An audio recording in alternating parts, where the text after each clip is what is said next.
Cricketlicious. They're all warming up. They're taking off their little earmuffs. They're keeping their sweaters close by. It's all of us in the world, folks.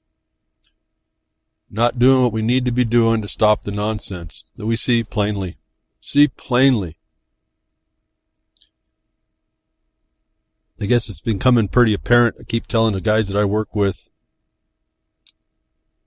they're just waiting for us to die. Time's on their side. Tick tock, tick tock. Really is, folks. They're just waiting for those of us to see stuff to die.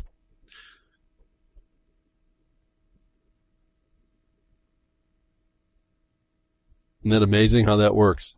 Pretty interesting game they got us into. And it's kind of interesting. I'm a lot disappointed, but it's part of the game too, to not find out until way later in my life. Again, having to believing what I was seeing was accurate, and physically having to have those rose-colored glasses, as they might be called, slapped from my face. And you too. We all go through this mind, the utopia of it may not be maybe trouble on us. We take it in stride, and yet it's all been planned that way. And we learned late, way too late in my mind now, to see this. And we should have really been paying a whole lot of attention, and we should have really been working up against these people that are having their way with you, taking you behind the woodshed. And so we have a lot of work to do if we choose to change what's going on. And I hear lots of people, just saying it as well. This is really not for those of us that are getting older, and a lot older than we ought to be before we seen a lot of this. And this is going to be for the next group of people coming in. At least give them the heads up.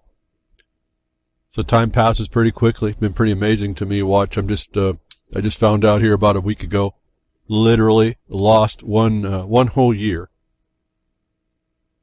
And I can't believe it. In other words, time passed between an action and something to follow up, and time passes so fast that we're already a year past the time we initiated an action, and it didn't even seem like but a few months passed. So I can only chalk that up to the half-life of the nuclear living that we have. Time's going twice as fast as my half-life is coming. It's come and gone, actually. And so, as well, behind the woodshed, time ticks. I'm kind of astonished. I think this is, I accidentally ran across it, trying to figure out something for a listener and an advocate of the broadcast. It's been about, I think we're just a couple days past the 3rd anniversary at reallibertymedia.com for Behind the Woodshed. So that's pretty interesting. That was quick. That's 3 years here right at reallibertymedia.com, and I'm not quite sure. I didn't have enough time to go back and look on whoever else connected up and synchrocast this broadcast, but I appreciate all that y'all doing that, hooking that up, and all you listeners keep it in there.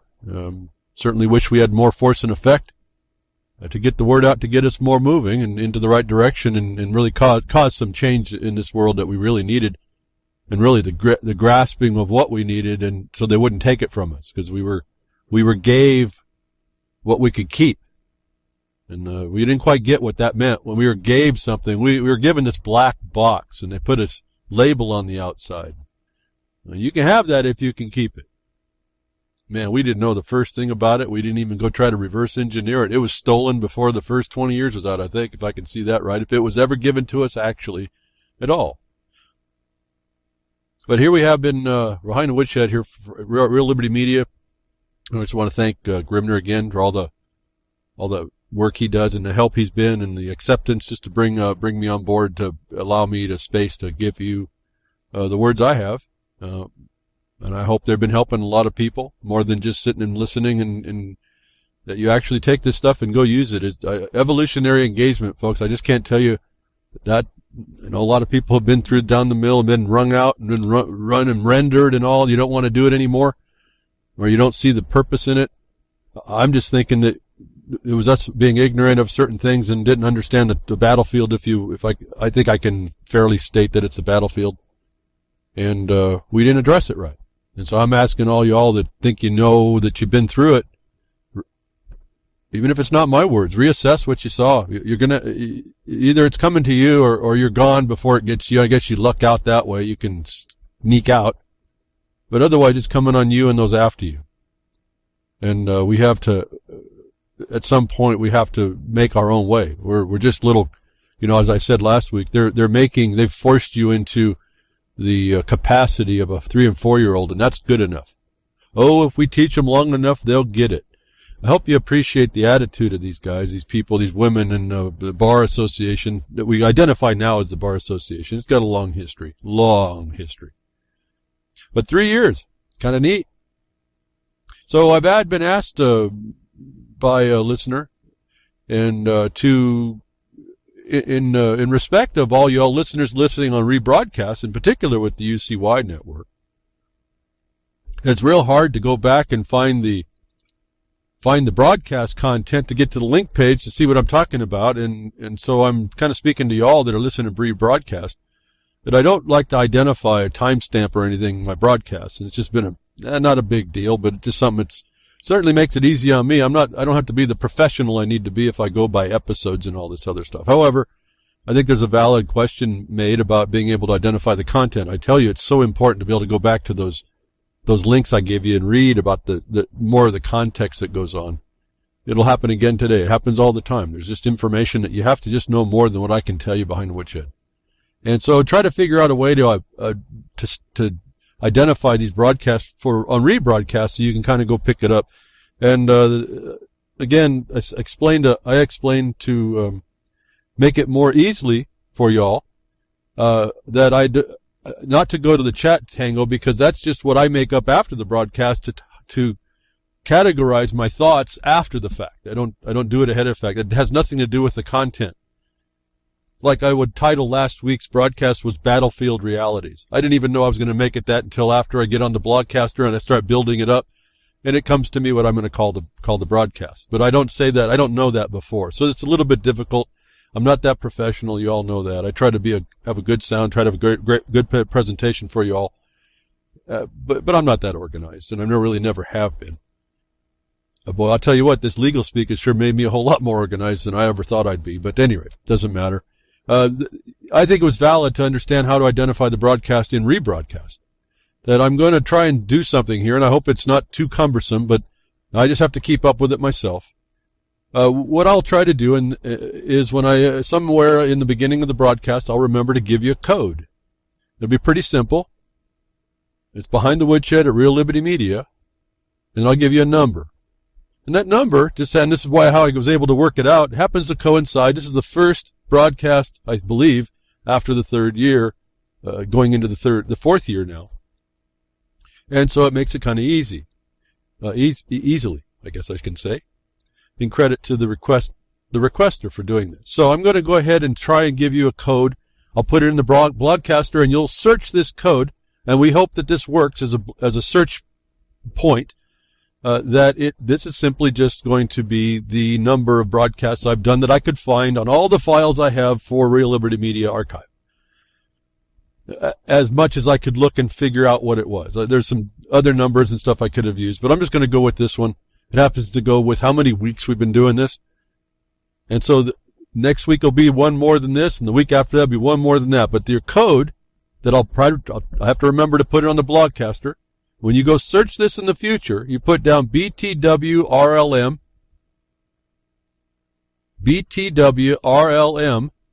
behind the Woodshed, Real Liberty Media, 157. This is the file after the last file recording archive I have. So this is that new year starting. We're going to try something new. I hope I can stick with it. All I got to do is I'm going to put BTWRLM 157. The toppest part of the Blogcaster will just be a little code. It means nothing more than for the search engines. When they go to search, you put that code in, and hopefully in the future you'll be able to find this broadcast link to the Blogcaster, which you can listen and read while I'm kind of talking about stuff, if you want to do it that way. And so I apologize for the work that you've been doing, because it occurred to me that the time spent, and it was stated this way, and I agree with it, the time spent looking around to try and find it takes away from any listening you may want to do on rebroadcast. So I would like to see if I'm going to try and do that. So this week is BTW, Behind the Woodshed, BTW RLM 157. And it's long enough like a code, it's long enough that it should be findable, and it's just odd enough that maybe it's different. All right, so that's really all I was looking at. And that satisfies my weirdness as to not date these things, these broadcasts. And I'm not so good to know about the episode stuff, but that's kind of what this talks about. So for all of y'all, that's what you'll listen for that in the beginning, if you can remember that. And then the other thing I want to reiterate, if you missed that, don't go look at the Chat Tango, because that's not where the titles. Listen for when I recite a title of an article I'm reading, type that out. Go search the title of that article with reference to Behind the Woodshed, and maybe even my name, Hal Anthony. And I've been able to find my own old broadcast because I have the same problem. Looking for old I said, I know I reported on that. Where was that? What was the details on that? So I can go I use this also for myself. I don't know if you do. You knew that, but there's quite a few times I'm going to go, I remember about this. I'm going to go research the facts of that. And I need to go to my own broadcaster, and I got to search it out too. So this may make it a little bit faster. I hope it all works. Maybe in the future, get back to me, and we'll keep working on how this goes. And I appreciate the feedback to make it more easily for y'all. And yes, that's on inflection is on purpose. So the other thing I wanted to touch on, and anyway, so this week's Dose of Reality, your code is a BTWRLM 157. And I also wanted to touch, I noticed there's been quite a few people responding with allergies all of a sudden this year. And so I wanted to remind y'all, I have found for myself that plantain top flowers, the plantain top flowers, when they're halfway done, you can collect those up and dry them. And you put about 1 inch long, I don't know, it depends on the variety, but you can get them about 1 inch long piece. You get about 10 of those things, and pour hot water over them, and that'll act as an antihistamine against the symptoms of a hay fever. So I wanted to throw that out there. I noticed there was some people that have been talking that have been, it's coming on now. Now, plantain top flowers won't happen until probably another month or two, especially in the colder areas. That may not happen at all. But the plantain leaf may also work. I found the plantain leaf works as well. It's a lot smoother. It's a lot softer. You're not going to have it be like a pill. You have to take a little bit longer to work. And in fact, if you're just starting it out, it may take 2 cups. You can pour hot water over the flower tops twice. If it's just leaf, just throw some more leaf. It's a very bland. It's a green tasting leaf. There's nothing to it. It's really kind of bland. It's really almost like hot water with a green taste. There's nothing to it. And boy, it's pretty interesting how that worked, at least for me. And as I've told you before, the things that ail you around you, the things that ail you, you're going to probably go outside and find a plant around you that shows up that you can use. At least that's been my experience. And it's pretty simple stuff. So Mother Nature helps us out if we are aware to that. But remember also that that's just, those are the effects of an underlying cause. And you always search the underlying cause. You have to search the underlying cause. It's kind of what I do here Behind the Woodshed and what we go after. It's focused, this theory, if you will, that's my theory of the world, and I'm sticking to it. Looking at the underlying cause stopped me looking at all the harms and effects that we were chasing our tail around to allow me to focus systemically on this thing we call the illegal occupation on our lives through the Bar Association and the political parties and all this fiction that they've thrown up around us. Again, go to the cause. I've been fairly successful. I used to do quite a bit of things in herbs and looking at that. A little different time in my life.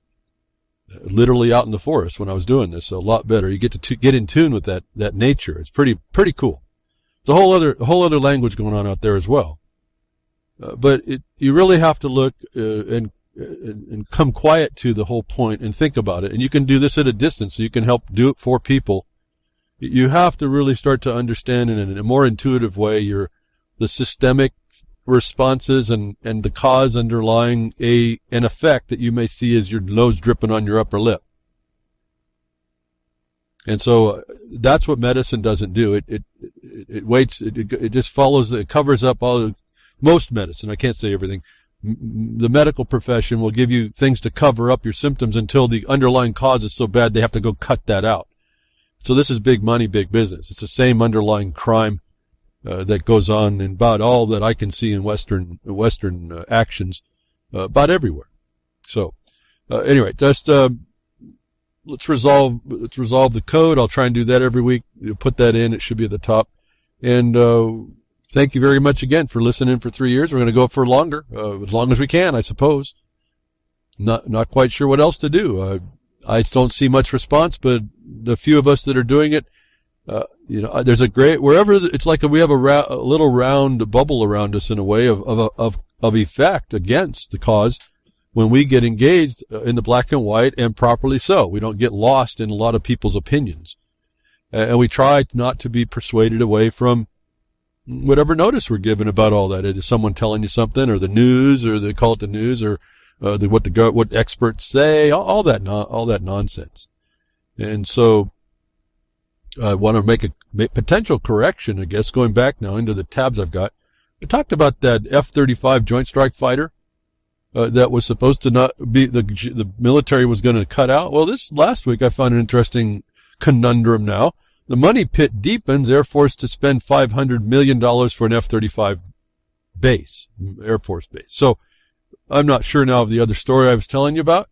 Maybe they say it's a mistake and they're going to dump more money. So we get told certain things. There's lots of incongruent information that comes at us. We have to parse that out. In this case, it's just a bunch of it's an internal systemic plunder that's going on. I don't know of anybody that can get in the way of that.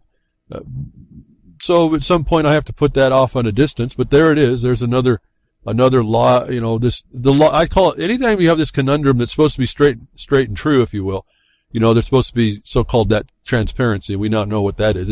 If anything's transparent, they're made it so you can't see what they're doing.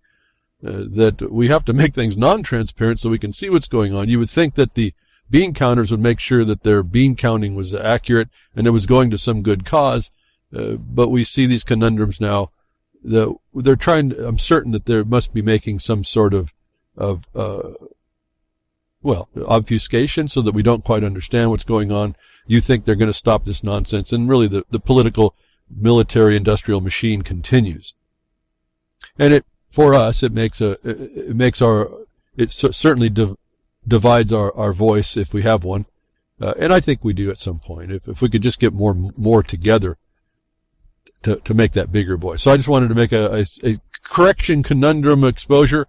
If they're going to kill the F-35, which was, in my mind, I can't imagine how they could justify it, but they did for a long time, just causing this drain on our society and a drain on somebody else's society using it.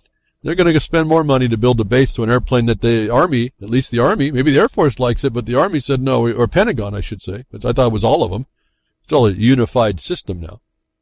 They said that they're not going to use it. So, again, the theft that goes on right in our face, it's all done for the system, those in power, those in the decisions. I don't know about the power. They got the power. I guess they can bomb you. They got a power, but to me that's more of a brutality, more of something that we don't want to see in the world. But along with all this war of terror on us, not the war on terror, but the war of terror, the intelligence side of this, we have another, what I would consider to be a defunct product, and it will affect your life in some regard.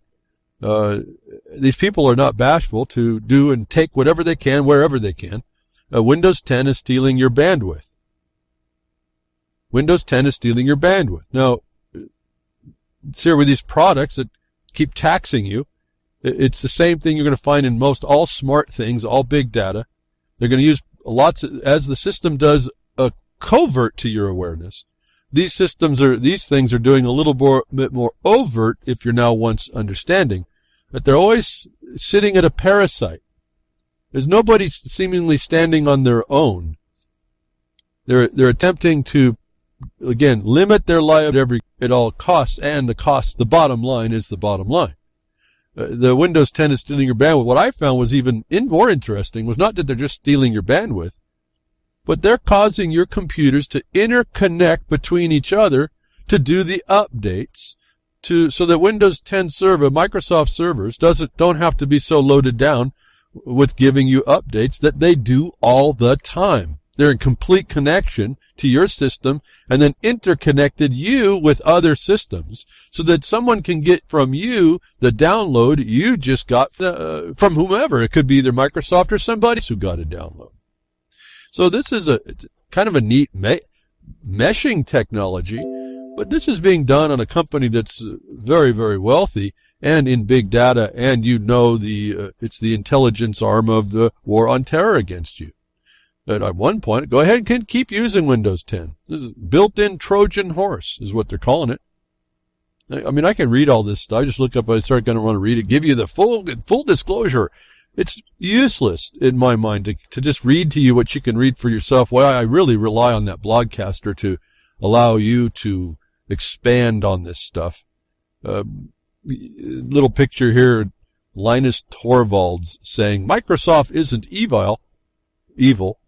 They just make real crappy operating systems. Well, I don't know about that. I think when they're doing intentional theft and bandwidth sharing, so they don't have to pay for it, that's not just bad. I mean, that starts to become criminal. And you agree with all this stuff by using the product. So, for those of you doing Windows 10, be aware. And I've seen this happening in lots of other things, and even some of like Skype used to do it the same way. All of a sudden your bandwidth go up because they were actually using some of your bandwidth in order to do the network. You were part of the Skype network, which is Microsoft. And at some point I don't have a problem with that, but when you see what they're doing behind the scenes with it all, and it's not good for us, I'm asking that you reconsider that gift at a cost that you may not have not been disclosed to you that may be way more than you ever wanted to pay. So they don't want to use their bandwidth, they don't want to use their servers, they don't want to put more systems in to cause the cancer to go out that they're sending out to everybody. It's just it's an open hack of your system. Now, I'm not sure how they qualify all that, but it seems to me if I have to get my program from you and you happen to be a hacker and you've somehow figured out a way to give me an update that you've hacked, I understand there's some checks, but there's some pretty smart, pretty ingenious, clever little monkeys out there.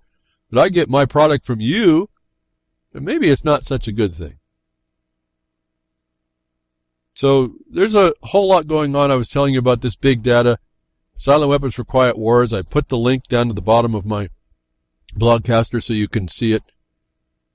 It's telling us what's going on along these technocratic lines that you really have to pay attention to, and it's the thing, this technology that's so helpful that's also the thing that harms us or potentially can.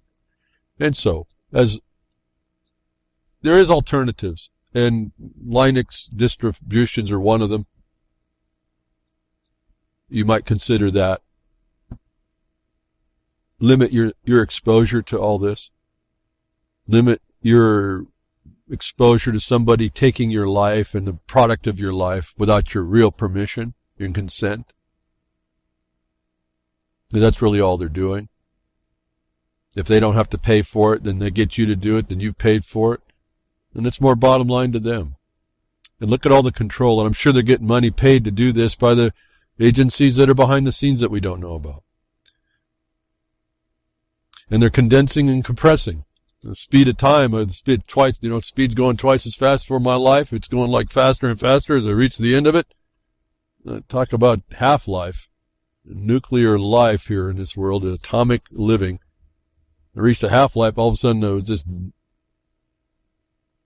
noise developed in my ears. Time flies, folks. But technology advances, and the technocrats require it, and it's pretty I love it. I love the technocracy, the technocracy and honest, don't you? Or do you just like the technology that makes life, it could make life a lot better? And I have to appreciate the fact that technology that we do have, without it I wouldn't be able to even talk to you. I wouldn't be able to confront the system as we do. Those that think they have an authority that are getting away with it as criminals.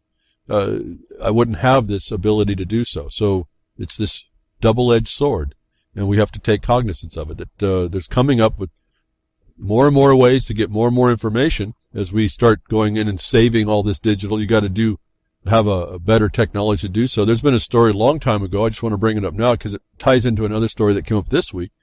A 5D quartz coin can store all human history for 14 billion years. Now, that was an interesting title. I didn't know that there was a human history for 14 billion, even you little animals out there, 14 billion years. So it's a nice heading, but interesting technology. A Superman memory crystal, a new storage device made of nanostructured glass, can archive 360 terabytes worth of information for billions of years. A very fascinating technology. They can code this glass in 5 different angles and resolutions so that they can actually pull off a thin wafer, pull just gobs and gobs of information off of it, and it's in glass. So as long as, I guess, that doesn't break, you have the ability to read from it. The point was that there's coming down, and why I wanted to talk about this, I'm a little ahead of this out of context, but in the moment of our technocratic life, is that this, as soon as I saw this wafer, or this glass, it's clear glass that they etch information on, it reminded me of the biosynthesis connections that they were telling us going to happen in 2 decades ago that they were working on. That were going to be able to be placed in your, attached to your brain and give you the world, if you will. Now, this was that thought to me. They could take this wafer and put it on make the synapse connections, and you could literally now have all of man's knowledge at your fingertips, given you could access it. So that was what I wanted to show you, that the technology is coming. They're giving us notice of where we're going. And when you hear about these, the human hybrid thing, maybe not so far anymore off where, this was unheard of when I was in R&D. In fact, that we had speed limitations of material science. The material science wasn't keeping up with where the technology needed to go. They fixed that. Now you see this kind of stuff. But at the time I been doing this, this was science fiction. No longer. Even further, very intelligent look at it. You look at DNA, and you look where all this technology, Monsanto and all these biotech companies and all this gene manipulation. Well, people look at this and they realize it's a pretty fascinating little string of matter there, proteins. What is it but a memory? It's a memory device, and it's a long-standing. Talk about forever. It will hold a lot of information in a DNA strand, and long-term. That here it is. If you thought a little wafer of glass holding all the knowledge was important, now we're going to build it right into the DNA. Compact and durable, scientists encode and retrieve 10,000 gigabytes stored in a DNA molecule. Now, before you go too wild, oh wow, we can program it. This was only digital data. No, they're going to have to figure out a way to take this just ones and zeros and no, it actually had 3 states, and I haven't really read deep enough to find out what the 3rd state is. Unless it's the absence of something, which could be. But however they've done it, they've now been able to put, not from glass, they now put it in DNA, digital information.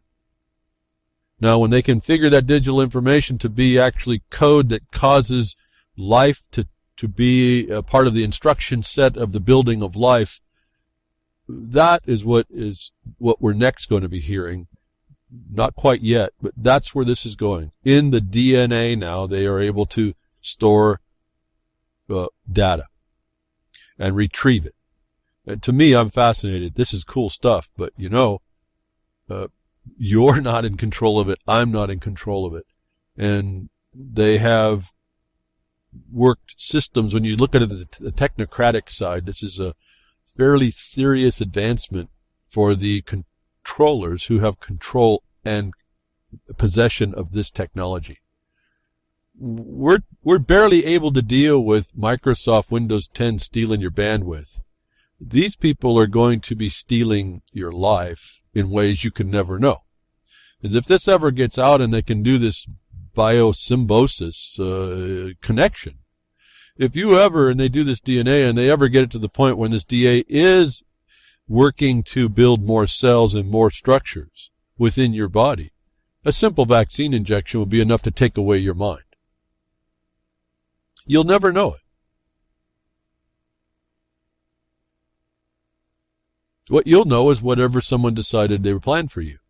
And that's the more efficient way to do what they're doing outside. If we can't understand the technology of Windows 10, how do you think we're going to understand this that becomes us, folks? Becomes literally you.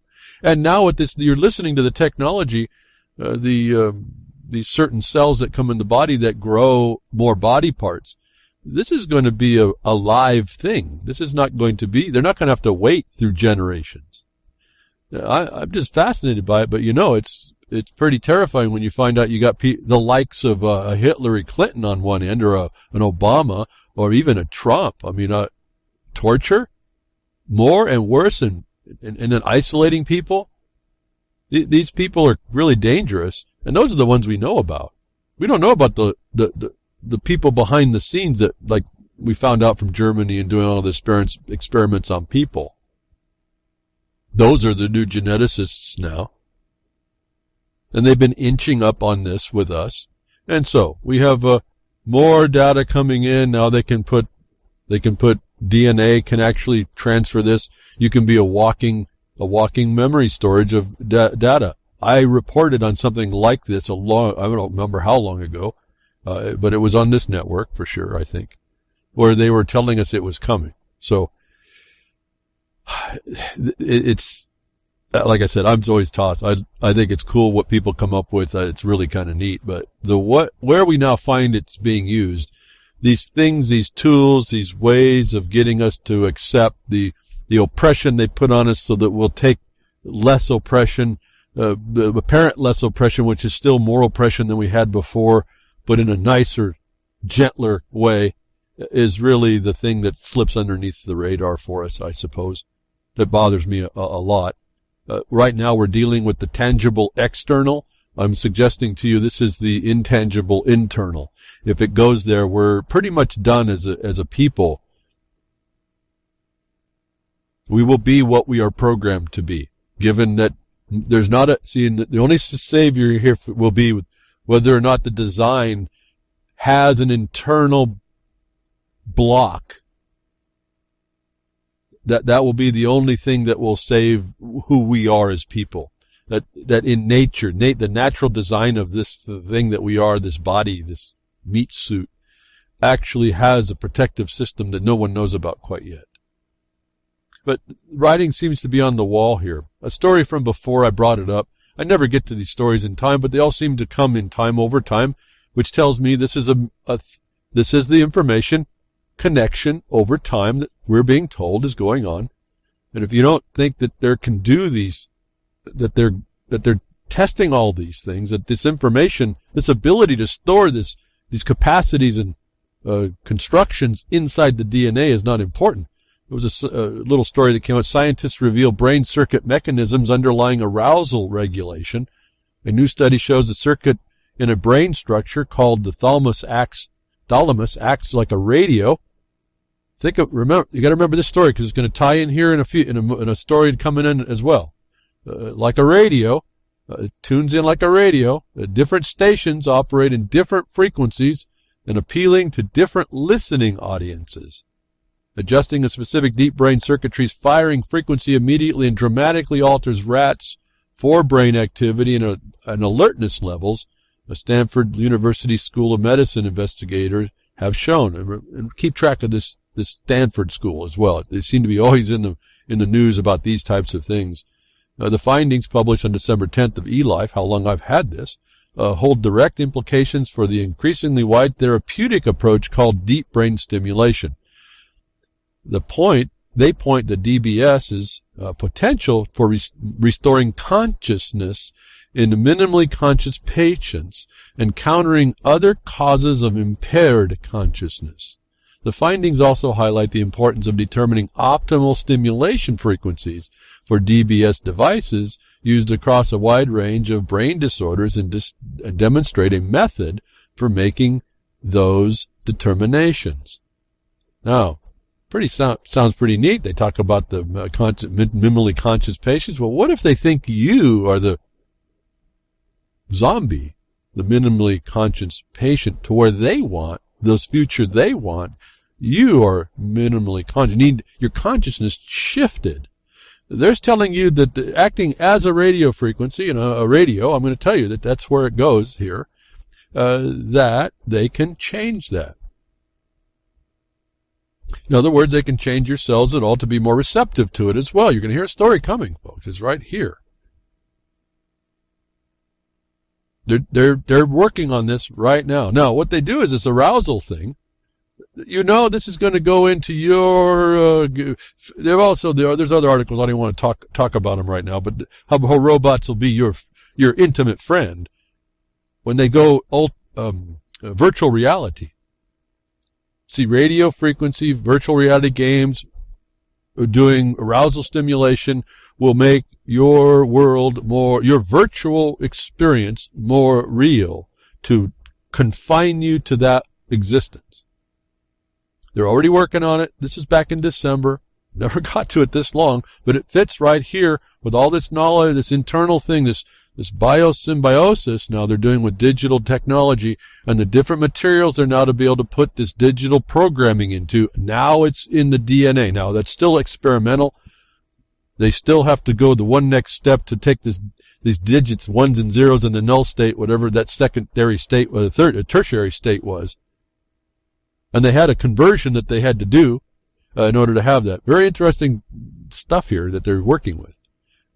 But it's very close. Once they get that worked out to be the actual instruction set that the body uses, the body systems use as encoding the next stage in the development of some function, they're going to be able to build these things into the life structure. They're going to start with the intrigue over the arousal situation. Well, if they can change your consciousness, folks, if they can do it, someone's not conscious, they don't believe is conscious enough, they have the right consciousness, they're out there, and they're going to change your little rat brain without you knowing it. And I suggest to focus on this acts as a radio. I absolutely believe that, and we've had technology about that before in different programs that we've heard in the news over decades and decades and decades. Next little science article I want to talk about here. As we're learning we can be programmed, I want to show you that the technology here, they're telling it to us, but they do it. We get lost in the rat experiment, and they're actually talking about pretty simple stuff that they're already doing or already can do without the lab. Mind control microscope changes behavior of mice. Scientists say they will soon, quote, treat the brain as the keyboard of a piano. I'm going to dance to that tune. How you like doing that? But pretty soon you're tap dancing, you don't know why. Looks like mind control technology is progressing quite nicely. The article goes on. Scientists from the University of California, Berkeley have developed a microscope which is able to alter the activity in the brain circuitry of mice. Let me also point out this Berkeley. This is the hub of sustainable development policy, okay? This is global governance control center, at least on the West Coast for sure. And it actually is larger than that, and I know that for a fact because of our lawsuit and doing the studies behind all that to see where it was the Solutions Network grant funding stream that we were checking out to see where this all was, how it went, what it was involved. And it just so happens one of the guys I work with is actually knows about the Berkeley, and he's one of us. He's on the side that we needed. He's the only guy I know that can counter their natural resources nonsense. He's the only guy I know that can do it. And he came from there, and he realized way back when something came off the track. And it never made sense to him until I started to explain it here when I started working with him about 10 years ago, and he was astonished at what well, at least that made sense about why he saw the train come off the track. He was one of those guys that would ask a lot of questions at the time and was kind of thrown out of classes because he wasn't going to swallow what they were going to give. But Berkeley is another center of global governance, technocracy, all this kind of policy coding, all this technology. It's the processes of theft by extortion that we've identified. So these all are integrated when you look at some of these stories. If you really look at what they're telling us in these articles, it really paints the picture fairly well. Like I really say, you got to go to the Blogcaster, look at this stuff. It will take actually if you sat down and really went in depth about what you're being told, it would be a whole study thing all by itself. But so just a little highlight. This is a paragraph here talking about Berkeley. I can go off on a whole lot of stuff that relates to why they want to do this. This mind control then relates back over to the scientists in the prior story about arousal and how they're doing that right across the bay in Stanford. How they're going to get you into the new technocratic point to get you into a place that you agree with whatever they want with you. And they're going to do it by all the nefarious ways, deceitful ways they can get you by. Even in California. Look, in California, they're going to require vaccinations. Why? It's more than likely tied to these types of things that they're going to start controlling people. And people will they will not be people, actually. And you won't know. Talk about, I wish I did know some more movies. The Body Snatchers. How's that one? That just came to mind. In experiments with mice, a team of University of California, Berkeley combined cutting-edge neurobiology techniques to develop a microscope which is able to zoom in on a relatively small patch of thousands of brain cells and alter their activity using laser light. By targeting an area of just a few thousand cells with the tool, they were able to change electrical signals passed between them, so altering the activity of the animal's brain circuitry. I'm talking to all you humans now. The animal's brain circuitry. The findings are presented in the annual meeting of experimental biology in San Diego. With this new microscope, we believe we will soon be able to treat the brain as a keyboard of a piano, so to speak, and write in a sequence of activity that is needed to understand or correct brain function. Talking to all y'all that have consciousness that's altered compared to where we want to go in the world to global governance. They can now use this microscope to program with laser light the function of the brain. Let me stop there. There's lots to read. It's actually really interesting. I guess I could become a reader. I guess that's what people liked as well. I could read. Microscope shines two beams of infrared lasers through one of these windows in order to create a 3D holographic pattern within the brain. That is so astonishing to me because it relates back to something else that I have experience with in electronics and all this other stuff. It caused me to make a circuit that is, in my mind, doing that, but on some other point. That I looked at that, I got a chill up my spine, and it also speaks to your brain working as this receiver in a holographic perspective. The light-responsive brain cells then alter their electrical signals to any pattern the team chose using holographic pattern as a template. Let me go back to the laser light. The laser light that they were using apparently is infrared. Do you happen to understand how close to the infrared spectrum of the visible light waves? It's just outside of our visual sensor. How close infrared light frequency is to a microwave? Do you realize how close it is? It's the next distinction in the wave in the electromagnetic spectrum. That microwaves sit right next to that. Do you think that all the stories we've heard about the CIA and microwave trucks having microwave power control are possible when you hear this story, folks? They can put a 3D holographic image in your mind using microwaves. It's not out of the ordinary when I see this fabricated story of needing a microscope on a few thousand cells. If they only got a few thousand cells, how are they exciting a holographic 3D image in your brain? No, this is a little different.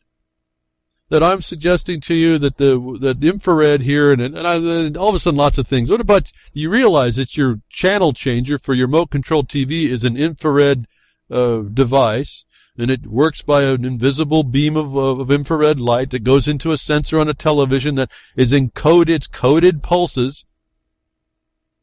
Coded pulses. Now remember, what about that? The smart lighting that's going to go to these LEDs that will be actually used as radio communications for computers, digital information. They told us all this, folks. Those little devices put out ultraviolet. They can be reprogrammed to put out infrared, just like your remote control. That remote control on your TV is going into a little bitty sensor, and that little bitty sensor can push back out the same amount of energy that it's pushed in and receives. That it's a programming device as well for your eyes.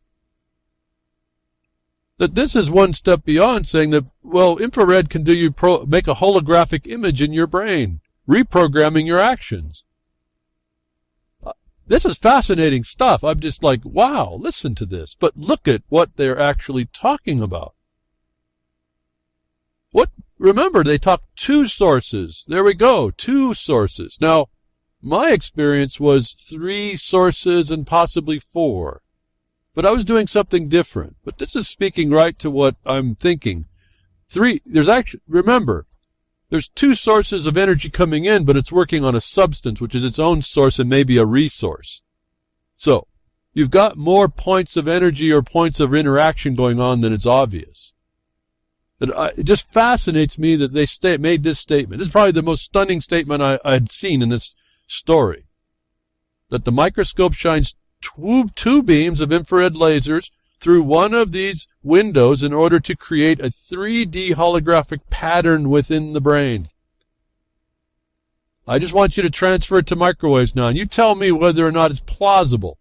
That the stories about people being programmed or thinking they see stuff or hearing voices or seeing things or being, bedeviled, if I can put it that way. Acting out because something's terrifying them. Do you think it's possible with that little sentence admission here? I can't say it's not. And I have other things. I've looked at other things, folks. I'd be hard-pressed to... I have to embrace this one, but I'd be hard-pressed to say that this is not absolutely possible. And then I was recalled another report that was already out. I already had it on the tabs.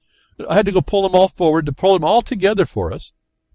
How easily we are controlled in our perception. How weak our perceptions are. How weak the sensory inputs of perception are. How easy it is to take 2 forms of energy to create. Remember, there's interference frequencies that are going on.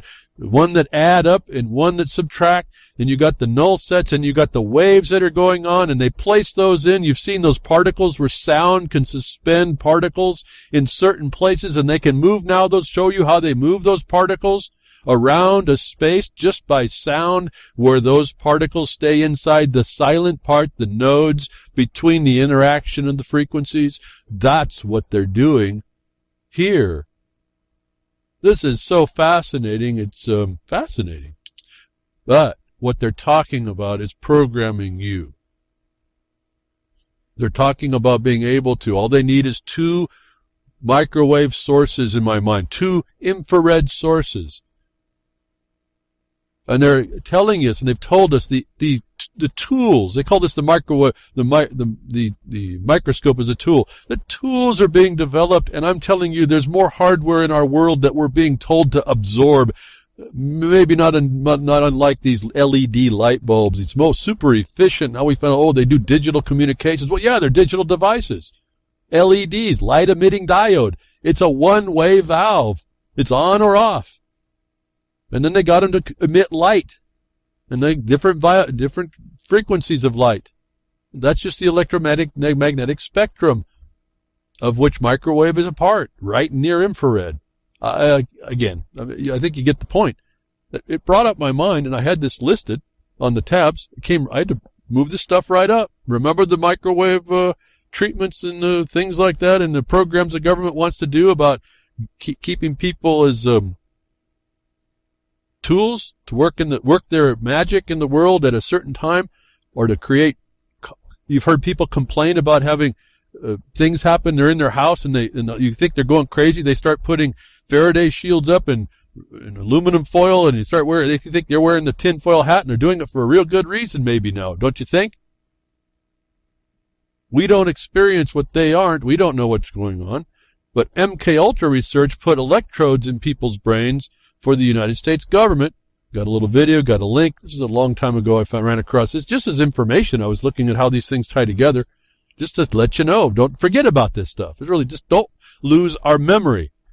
And I would say, you start losing your memory, you better start looking. And it may not just be dementia or old-timers disease. It may actually be your mind being erased. That's no longer science fiction, apparently. You wonder why one day you walk up and you're slapping yourself with your right hand and you're kicking yourself with your left foot. Why am I doing that? They just, take this medication. And you don't realize they just reprogrammed your response to the world. Pretty soon we have a bunch of people slapping themselves in the head and kicking themselves in the ass. I mean, what? We're going to call that the psychiatrists will love it. They'll have new people to have more money. They come in and make more pharmaceuticals. And it's all been because your response has been reprogrammed. If I see this, what about all other responses to our world? Maybe it's not even the things that we're told, like vaccines or larvicide or all this other nonsense, food, GMOs. Maybe they're already doing this to us. I'm not going to go into the paranoia land. I'm just saying it's within the plausibility condition. In the mid-1950s, neurophysiologist Carl Wilhelm Jacobsen built his own EEG lab at Gostad Psychiatric Hospital in Norway with copious funding from the Rockefeller, Ford, and other charitable, quote, charitable foundations. He soon took on multiple U.S. government contracts from the Air Force, the Navy, and NASA for research using electrodes implanted in the brains of the psych patients to carry out what many have said are unethical research on them. It is widely believed today that Sem Jacobsen was really doing his brain research and continued for years under the auspices of MKUltra. It wasn't his brain there he was researching, it was everyone else's brain. Of particular note, in fact, admitted by the Norwegian government, Sem Jacobsen wrote a letter claiming this kind of questionable research would be easier to do in his country because he did not have to worry about lawsuits or patient consent like doctors in America do.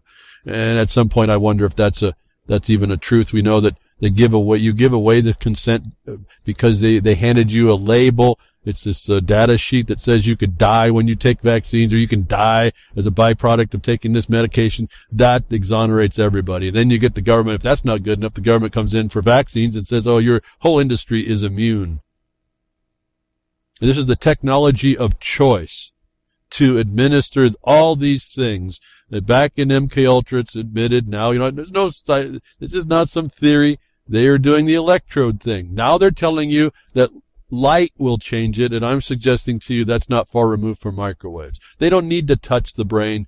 The electrodes are already in the brain. They just need to be excited, and they're learning how to excite them in order to change consciousness. And they're doing it on a holographic level. That just stunned me to hear that admission. If I ever thought it was just a vague idea, was wondering, which I was beyond that. That was just a stunning revelation. Or actually, not a revelation. If you already kind of know it's there, it's really admission, a confession. That should startle you a little bit. As we move into the future, this brave new world and this future that they're laying out for us, and we are crickets to it. Crickets. It's just fascinating how we just let this happen. And then consternation, fear. My fear, if I have one, and it's not high. I mean, what are we going to do? It's only a fear to the extent that I'd like to see us do better for ourselves, and we're not going to get there, is that people want this stuff. They want this whole thing to be this way. I mean, it just sounds like a bunch of some friends I had that became heroin addicts. Their stories of it sound, this is just another style of heroin. Oh, just bring it on. Oh, that'll make everything so much better. I'm just oblivious to it. Oh, we went from beyond bliss. We went into oblivion, and that's okay. So, crickets you will, crickets you be. This is really coming. This is not conspiracy theory. This is the technology that's being used, and it's being used by the military-industrial complex. We have found that they don't care about you. We know that. And that shouldn't be okay with you, that we have a big military condition on the world.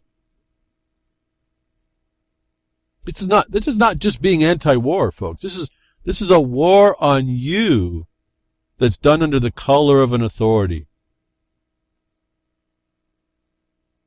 And you don't even see the attack. You sense it. You're dealing with the effects, but you're not focused on what the cause might be. These things I'm pointing out aren't the cause. They're the tools that are being used against you, or purportedly so. Isn't it fascinating? They can follow nature. Oh, something already designed up. Something's already there. Nature's beat us to it so far ahead of time. It's not even, it's a joke what we do against what nature does. And man finally come on the idea, oh, well, Mother Nature stores information in that DNA strand. I think we can too. We can store digits in a protein. That's pretty neat. Can't figure out what it's going to do more than retrieve what we put in it. We can't do what it does, but at least we can use its lead. Now, by the way, we're going to go ahead and throw some of our own adulteration on top. And we're, as a people of the world, we're clueless to it all. We're not clueless to the knowledge of it. We're clueless onto the tool and who's using it, and that it's being used in large part. I mean, think about it. If let's say the vaccines are the instrument of choice for imposition of injection, invasion, and the government has given its bottom line corporations immunity, then you're a living experiment to those injections on this type of technology. And as any technology advances, where they were needing electrodes in, you now hear all the stories that the electromagnetic spectrum can be used to program your brain or receive information, and you can then amplify that back over, and some guy sitting in a chair in the other room, there's a rat strapped down to a bed, and the guy sitting in the chair can get the rat to move his tail by his thoughts. No electrodes, at least physical. There's sensors, there's pickups, and the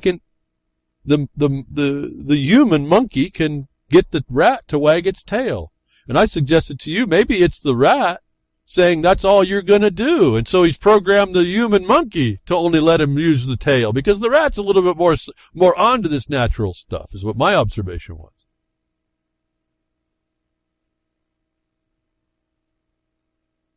In other words, the human monkey was saying, I'm going to get this rat to dance, and the rat's saying, no, you're not, you're just going to wag my tail.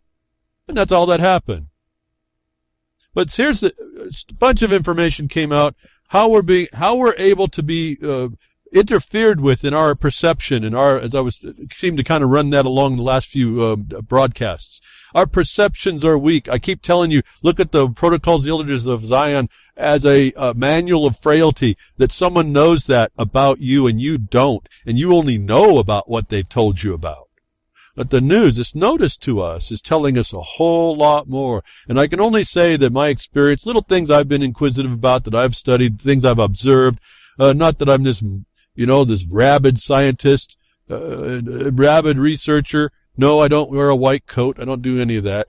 But observations I've had in my life and some trained things that I've done in the sciences that we thought we were understanding, and in electronics. There's a physical electronics that does go on, and you see what the world does with that style of interpretation of what electronics is, through that seeing things. And when I saw those things, I'll tell you, they speak directly to that 3D holographic effect of the entire brain.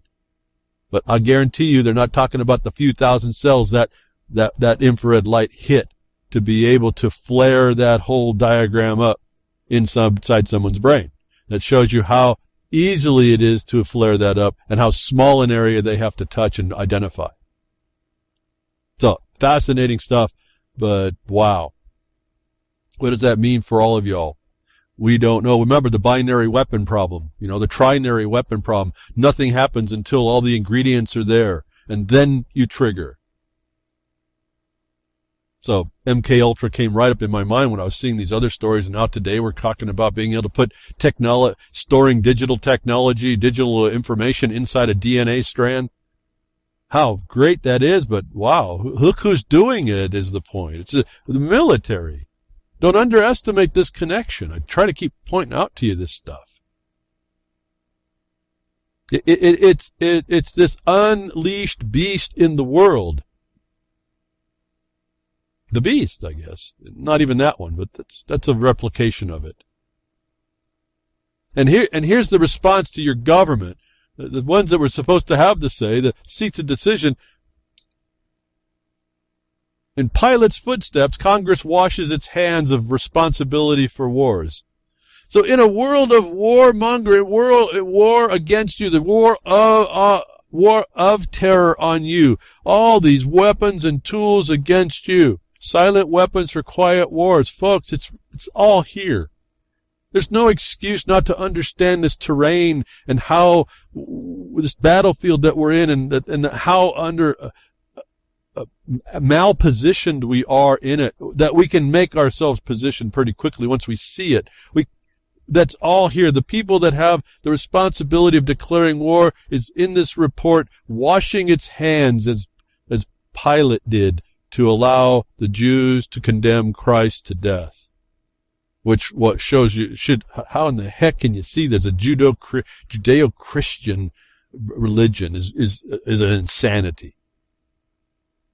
Pilate's footsteps. Congress washes its hands of responsibility for war. Now, this came out of Sputnik News. So, again, grain of salt, if I can call it that.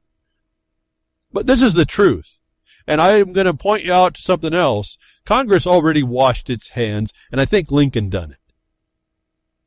And Congress washed its hands powerless when the memo for NDAA claimed abrogation of the judicial department, however corrupt it is, by saying this is all extrajudicial. I got to keep repeating this for people if you're not quite picking up the importance of really what I'm saying. There is no judiciary at the point of the federal municipal action. Globally, folks. And here's just a story kind of coming at it. Even though it's Sputnik, I'm not necessarily agreeing with how the story rolls out, but that reference of Pilate washing their hands of a condemnation of an innocence in the world is the truth. However they got to this title, and however the story is they wind to keep your mind off of certain things, this is what's gone on. There is supposed to be a control. So my question is, when you live in a world, in a place that you thought didn't have the ability to wash its hands of a responsibility, and you see the hands of responsibility washing themselves washing their hands of the responsibility, what kind of world or place, what state are you living in? You can't continue to wave your pamphlet with the words Constitution on it and say that's where you're living. I believe people don't even understand what they're doing when they wave that, to tell you the truth. And I kind of understand that because it's taken me a whole lot of time looking at slightly different path, taking a slightly different path, watching it, being parallel a bit, watching about how that works, and then finding out what really is what we're talking about is nothing to do with that writing. In fact, everything that's in that book has been complied with to the most part, even though I'll hear a lot of screams about that. And I'm going to throw out the agency problem. I'm talking about just the way the government's structured. Lincoln did never do us, Abraham Lincoln didn't do us no favors, I'll tell you that, at all. I told you, I've explained all this. Lincoln, Roosevelt, the unqualified one was the culmination of that. You've watched the destruction, folks. You've watched the destruction. And now we get the report that Congress washes its hands of responsibility. It has already done that. Here's the report for you. But when you see that happening, when you went extrajudicial, when this municipal power in the world, global municipal military power, went extrajudicial, Isn't it now beyond? And in Congress was crickets too. See, they have their own cricketdom. Congress crickets, not critters, crickets. They had to speak and they didn't. Silence is acceptance, isn't it? No, they had a duty to speak. That's felony. That's fraud. Who cares though? But no one. I hear crickets on our end. So I thought this was an important statement, even though it's going through Sputnik News and we have all the problem with the propaganda. I think it's true because I can identify it's already happened. It's not based on Ron Paul and Daniel McAdams. These are the players on the stage right now. They want you to focus like there's something here about with these people.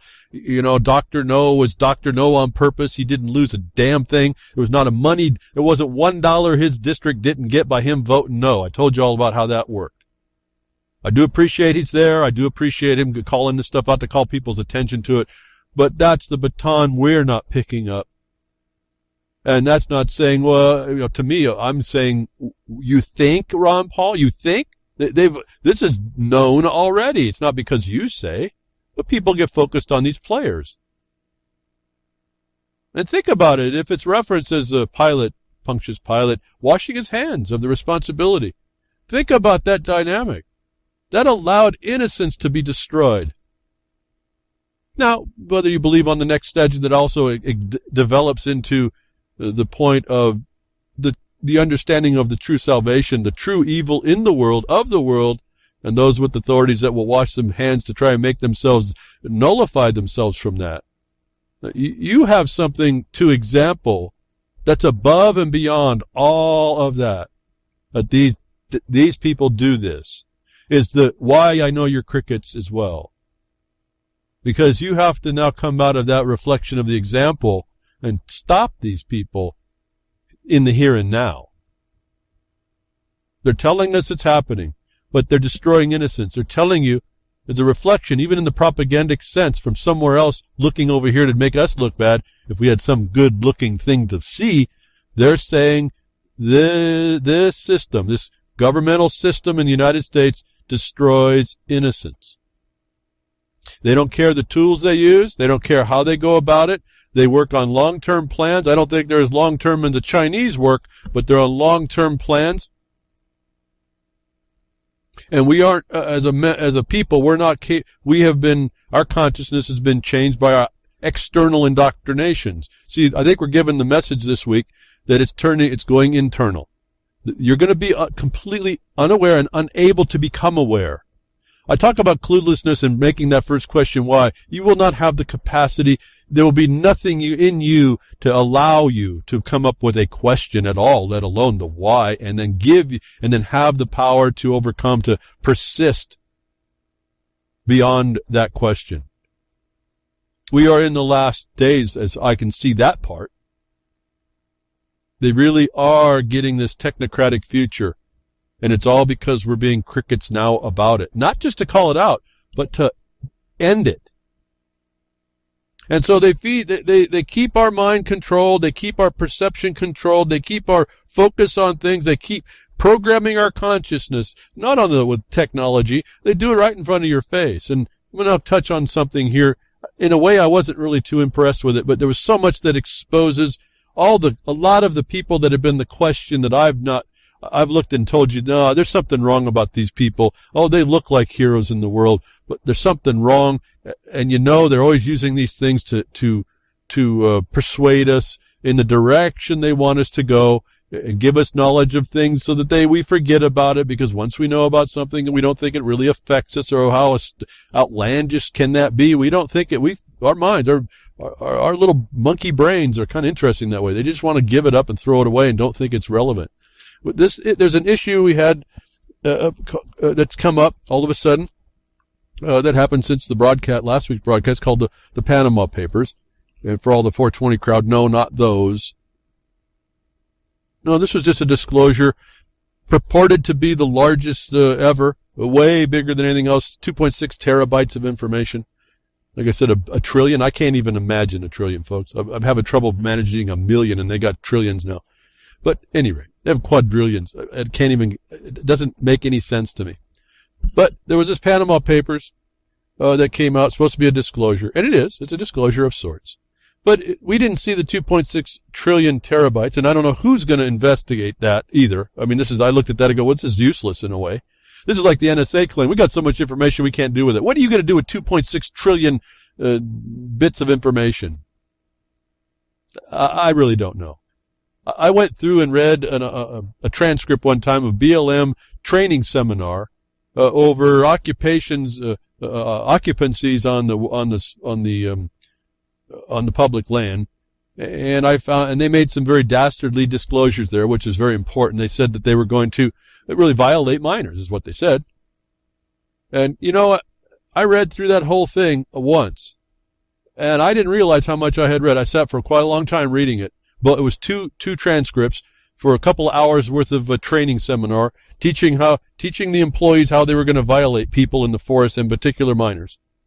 And I went back and noticed that I had read, it took hours and hours. Then you got to think about it. Then you got to put it in context. It was 1,500,000 words. I couldn't believe I had read that many words. So I know I can do that, or at least I can't say I read the whole file. I read what I needed to read, but the files were that big.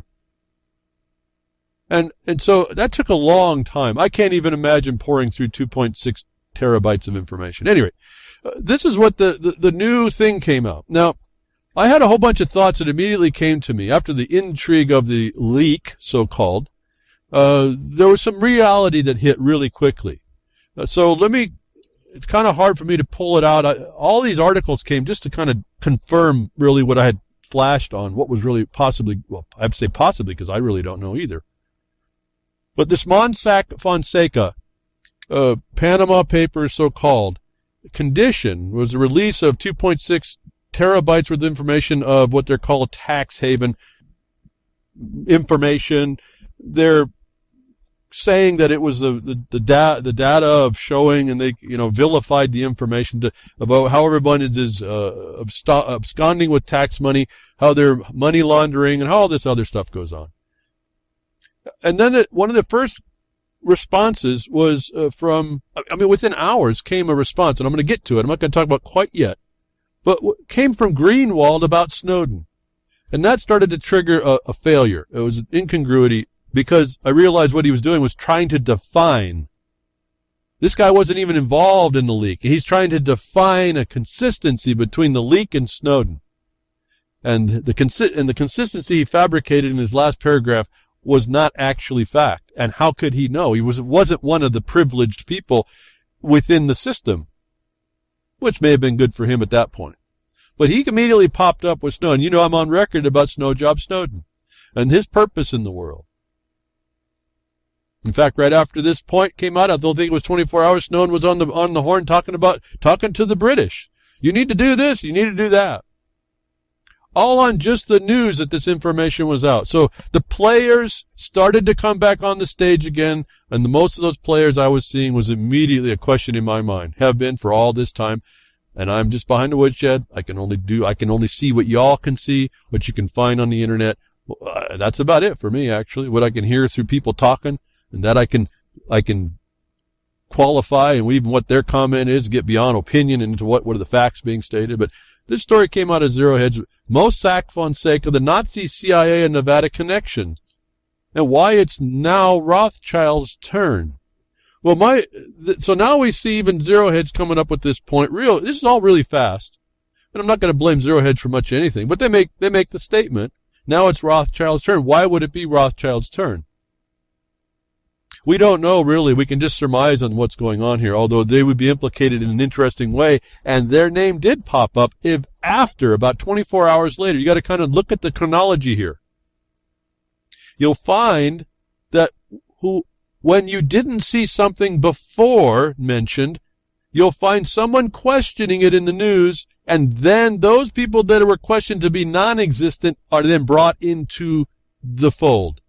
The last one of which was the observation that for the first 4 or 5 days there were no American companies, no Americans involved with this disclosure of the tax haven money laundering conditions and whatever all criminality was going on that they were claiming was going on. And right after that question, they claimed there was a few Americans that were in, and they were going to give those names. And so we're getting fed the information. We're not looking at the whole point 2.6. But this title was exactly what my thoughts were about this Mossack Fonseca, which I find interesting. If you take Mossack, S-A-C-K, for the Brits, being sacked is an interesting thing, isn't it? Mossack, if you take the C and you creep on over to the K, you have a D with some legs sticking out, don't you?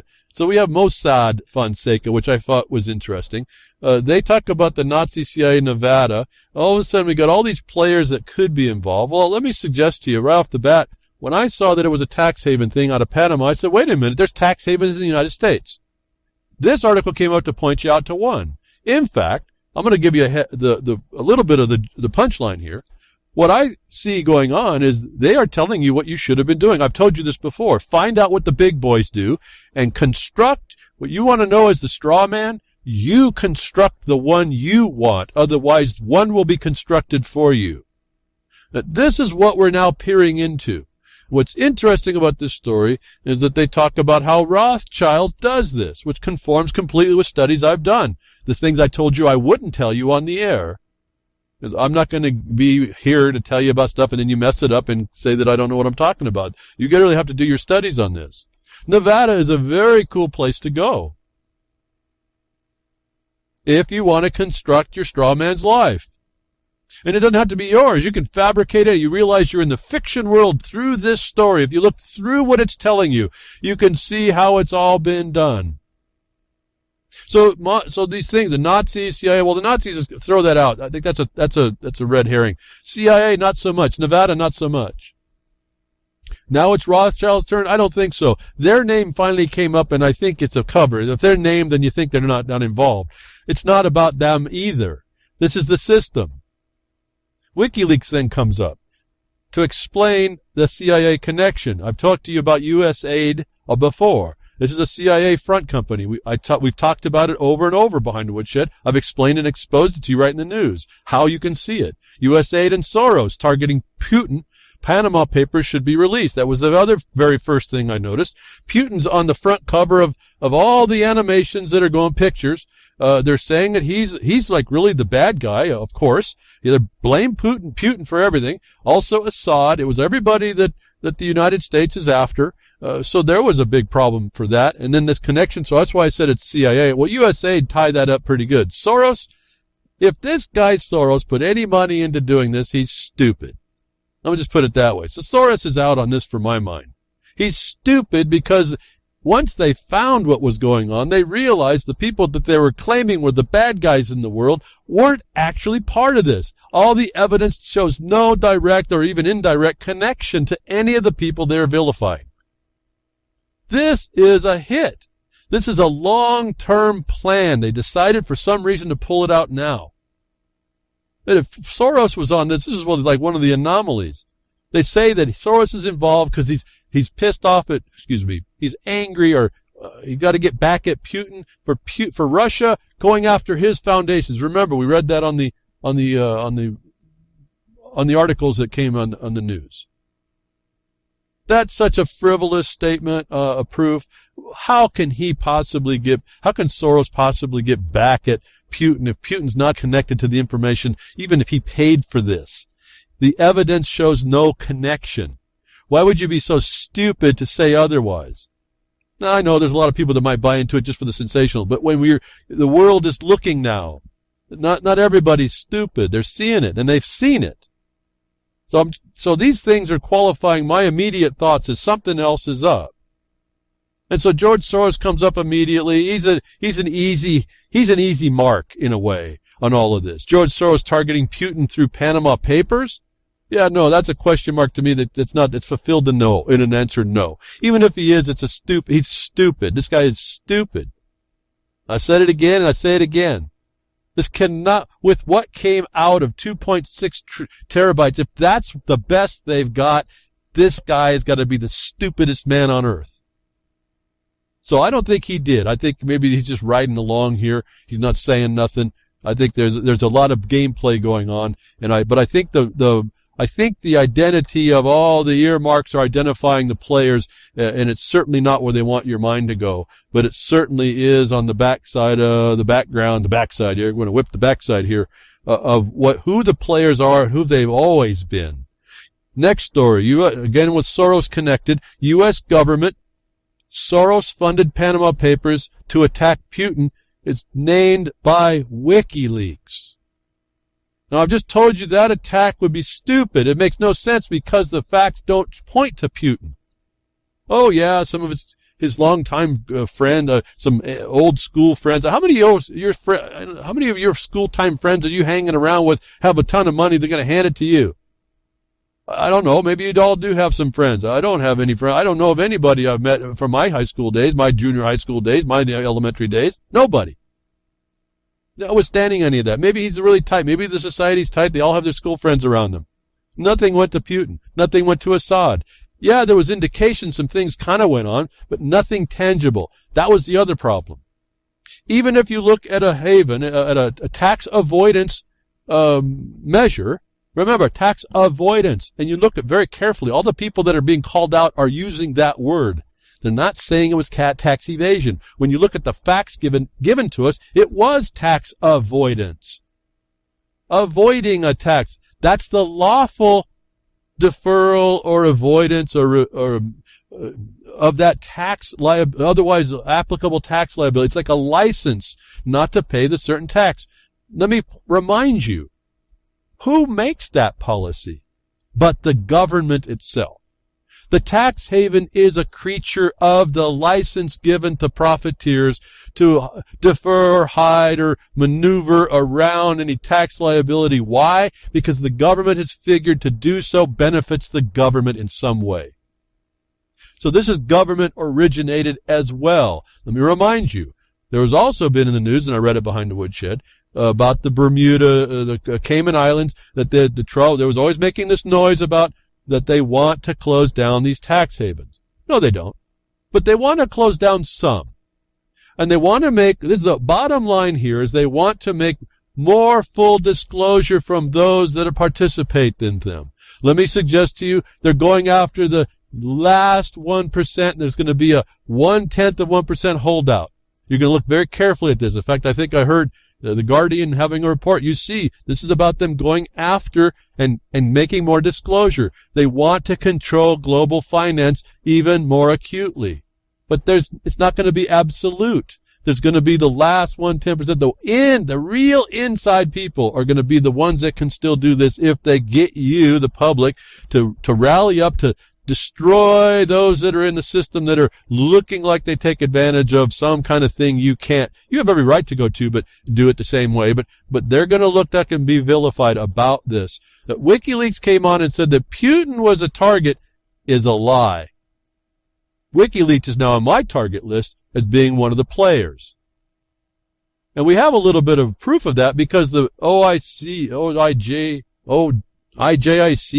the people that were supposedly doing this investigation, this conglomerate of journalists, who these are journalists, happen to be just giving lots of time and energy into Putin and is not even implicated at all. This same group is run by USIJ, getting payments to do this. They come out and say it wasn't about Putin, despite the fact WikiLeaks saying that it was. Who's right? Well, they certainly caused the question. So now the IJIC is now on the hook. And there was a couple more organizations apparently invented. I've never heard of them before. Not like I hear of one. But all of a sudden, there's more players that come to bear. That we see WikiLeaks. Now this brings up Julian Assange. He's have a problem. This is back to Snowden again. All these people are playing their part is what I'm sensing. Because here's one of the bottom lines about this as I was looking at. And this is what was Snowden is with the Greenwald, who comes out immediately to and this is the title, the key similarity between Snowden leak and the Panama Papers. Scandal is what's been legalized. Folks, that title is wrong because tax havens are not scandal. The scandal would be utilizing an avoidance system of a tax haven for an improper purpose. There hasn't been any of that proven yet. Even Cameron's explanation of what happened through his father's use of a tax haven, it's not tax dodge, these are given by the government to do. The tax haven was that he, before went into office, he got rid of that property that he inherited from his father, so that he wouldn't cause the question, and he paid the tax owed. British tax corporation, didn't say he didn't. Cameron appears to be, by all intents and purposes, lawful in his utility of that haven. He ended up paying a tax, but it was deferred at some level because of some provision that the tax laws in Britain allowed. That Greenwald comes out and says the scandal is what's been legalized is not what's gone on. And tax havens aren't just normally a negative thing. They are allowed by governments. They're done for a reason.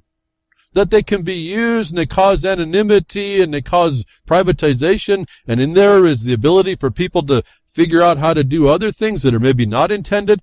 The unintended consequences are always a part of any action, correct? So that's not even something that we can make a big deal about. But when Greenwald came out and tries to link Snowden's thing to the Panama Papers and his position is faulty, that put him on my radar again. More confirmation. I can't believe they're not in on it. This discussion, I don't think it was 24 hours and he's already had this made up and going together. Kind of like I looked at it this way.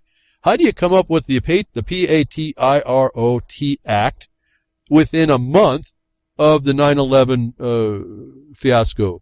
They went and done it action. How do you do that? The size of that you just can't do it. This article with the type of thing it came, you just don't do it this way, this fast. But he puts together this statement. In such a case, as Jaffer put it, the deeper scandal is what's legal, not what's not. The key revelation is not the illegality of the specific behavior in question, but rather the light shined on how our political systems function and for whose benefit they work. That was true of the Snowden leak, and it's true of the Panama Papers as well. That's a false statement. And so this was I'm going to define the reality for you so you believe that's the truth, and we get to cover ourselves and our part in this. Not much different than the Rothschilds coming out and being named and saying, well, we did this. You don't find any illegality of what they did. In fact, they're using tax havens right inside the borders of the United States. Nevada is a big one. Delaware is another one with different reasons why you go to Delaware.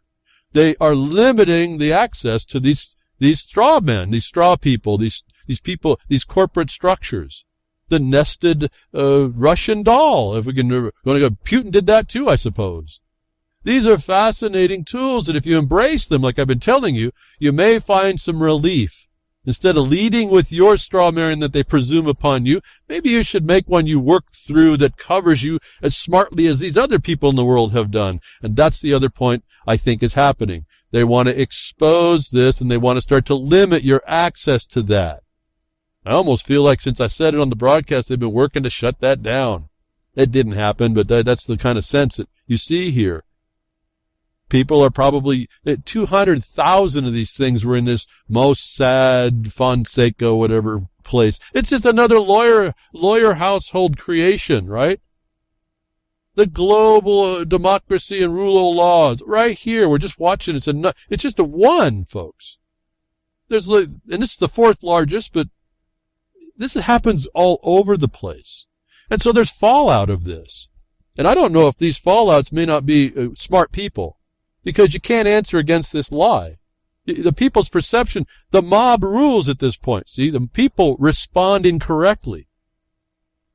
So quickly, days after this exposure of the Panama Papers, it should have been the 420 ones, and maybe everyone would have mellowed it out a little bit. Days after Iceland's PM resigns over Panama Papers, its bankers are released from jail years early.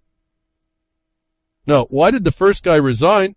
Was probably because he may have had an account, and it not necessarily was it unlawful, but he knows what the reality is. He knows this is a political hit. He knows his nation was the only one that threw the bankers out, and what can we say about this, that the bankers that were put in jail are released, I don't think, 2 days after, maybe 1 day after he resigned? Was he the only thing blocking them? And the people keep going. No, we're going to take out the rest. We're going after the rest of the government now. Remember I told you when they were writing their constitution, I said the people at Iceland don't understand there's a future problem written into the constitution. They're completely unaware of it because nobody knows this legalese. I don't mean nobody. I mean they are probably clueless to it, and they had quite a few attorneys working to create this, legitimize that constitution. I said in the future they're going to trigger these triggers in there that the government can use in their constitution that did not protect them from all this. These Panama Papers are being used as a trigger, and unjustly as well. And the people are so unknowing about it that it's a knee-jerk response, which was, I'm sure it was planned, and it's targeting those things that we now see in the global financial structure. Right? They're going to make things right. The guy that was in Iceland maybe have decided he saw the writing on the wall. Probably good, maybe he pulled out. It makes him look guilty to those of us if we were thinking he's guilty before he's got to presumed guilty until innocent. But those of us that see him innocent until guilty, I have to wait. But there's a pragmatism in the world, and sometimes it's real practical to do certain things that don't look so good. You know, how many people plea bargain just to make it better because the government's that oppressive and criminal. It's better to take your lumps just for a few years and take the stigma than it is to try and fight them and then make it worse on yourself. I've been there. I've had to make that decision. I had to choose. I told you, you act like a little bitty lizard in front of the eagle. You have to make the choice. Sometimes that choice is give the eagle a bit of your tail so you can run for another day. This is what might have happened here. I don't know. In my observation, nothing outwardly is illegal about what I see here. There may be stuff, but we're not hearing about it. What we hear is a bunch of implication and innuendo and facts that don't show connections that are being promoted and handed over to the people to destroy improperly. This thing is so vast in its implications, it's actually spilling out over its own purpose. Found something and it's in a foreign language. I didn't even have time to translate it. What I can figure from it, I think it's in Spanish, was that the prior prime minister of it might have been Argentina, Cristina Kirchner, is now it's spilled over and even affected her. This was something that was happening before that the prosecutors, I think it was in Argentina, I can't remember now, and I can't read the language fast enough while I'm talking to explain it to myself to tell you. She's a president of some place. At any rate, she's even being hit by this and it's being promoted that the Panama Papers caused it, and it didn't. If you read the story, from what I could tell and what I could get translated, it has nothing to do with it. This is the shock value that people take and run with it. In their minds, everything is guilty until proven innocent. You've been propagandized too that all these tax havens are crime and money laundering centers and only used by illegal people. That as soon as you heard that the mere association put in most people's mind the condemnation of anybody involved. Bogus, and then it came up, folks. Finally, a few days later, people starting to look at it. And this is what I thought this was. In fact, I've got it on the Twitter, behind a Woodshed, the little Twitter account. I told, I think it was Gary L., I said, this looks like to me, it was a honeypot set up by the CIA to get all these people, and in particular possibly the South Americans, to come into this haven, and they were this is a long-term project. This is a honeypot to get people involved, and this was the plan from the past, now being executed today. That the Millennium Report reports their observation of the bogus sting operation to smear Putin and Assad. I really don't think it's Putin and Assad. I think that's just a facial cover. This was a honeypot. They put Putin's face, Assad's face. The first faces you saw for days was Putin and Assad, and neither can be connected to any international organized crime ring that is being said to exist. This would have been a bunch of independent crime rings, if you will, because everybody's down doing those tax havens or doing them for some tax purposes, the evidence of which so far that we've been told, none of which have been criminal rings of crime. But the Millennium Report comes out and says it's a bogus sting. I think it was a honeypot. I think this was set up by the United States government. It was a CIA operation, and this guy Mossack and Finesco were involved through their connections to their father, through the Germans back through World War II, and they happened to do a service again. Now, why you tell me why someone in Panama is going to go after someone in Cuba, I don't know. You think you'd want to show up in real close by Cuba to do that. But Panama was apparently a better, safer space to send information in get information from Cuba to work with the CIA. This lawyer household for doing this is all part of that. That the Millennia Report comes up and they thought it was a bogus sting. They think it's to smear Putin. I know their faces and their names have been named. I don't know that it is. If it's a honeypot, there's something else going on. Now, first of all, I think the honeypot was set up to expose and make a big deal about these illegalities to make you feel that we need to crack down on these tax havens. Well, then you have to agree that you agree to taxation. So you agree in that regard that you should have taxation and plunder other people, first of all. Secondly, that people the government shouldn't have the power then. And if you don't have the right to tax in that regard, well, maybe they shouldn't have this power. But the government, for its own reasons and maybe for the good of the people, has allowed taxpayers. They've allowed money to be put away that can't be touched by the taxation agents of the plundering military recuperation for the security of the nation forces in the IRS or whatever country, that you're going to have a safe haven to put your stuff away while in this regard, because if you do that, then you're advancing a cause for us. But we now want more disclosure from y'all because now it's gotten too much. And it's a faster mechanism to go after you that way than it is to try and revamp our tax laws, which are pretty heinous and draconian, and we like it that way. That the reason then the bogus sting, what they call the Millennium, I call it the honeypot. I don't know that there's much difference. I think this was an operation against anybody who would participate.